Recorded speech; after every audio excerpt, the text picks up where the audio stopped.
I was troubled by some of the things that Senator Chamberlain was saying in response to Senator Clausen, because he was dismissive of the information that Senator Clausen was citing as part of the debate.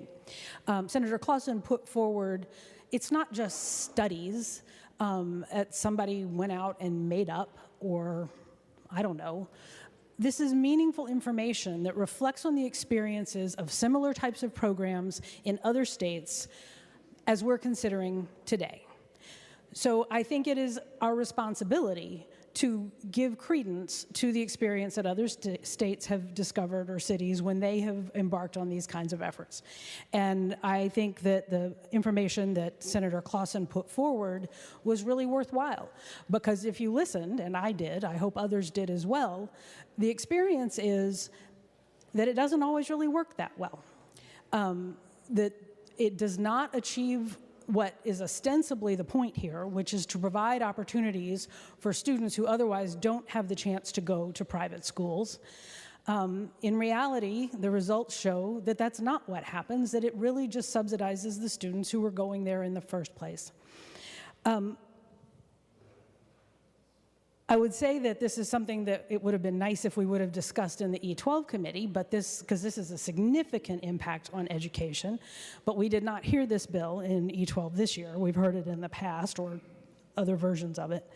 And I think that's unfortunate, because this is exactly the kind of place where we should have had some of these debates. I also want to respond to Senator Chamberlain's point that this is not state money. Will Senator Chamberlain yield? Senator Chamberlain will yield. Senator Kent. Thank you, Mr. President. Senator Chamberlain, does this appear on your spreadsheet? Senator Chamberlain. Mr. President, Senator Kent, does what appear on the spreadsheet? Senator Kent. Thank you, Mr. President. The finances associated with this provision that we are addressing with the A3 amendment. Senator Chamberlain. Mr. President, Senator Kent, it is in two places on the spreadsheets, about $29 million individual and split between individual and corporate.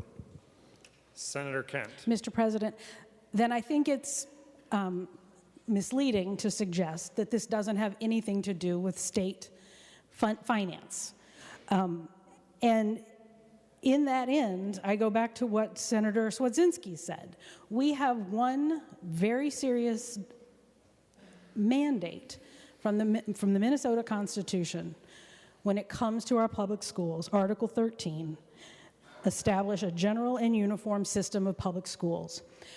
I believe we've heard data that this will not be the result of the provisions that are being proposed in this bill.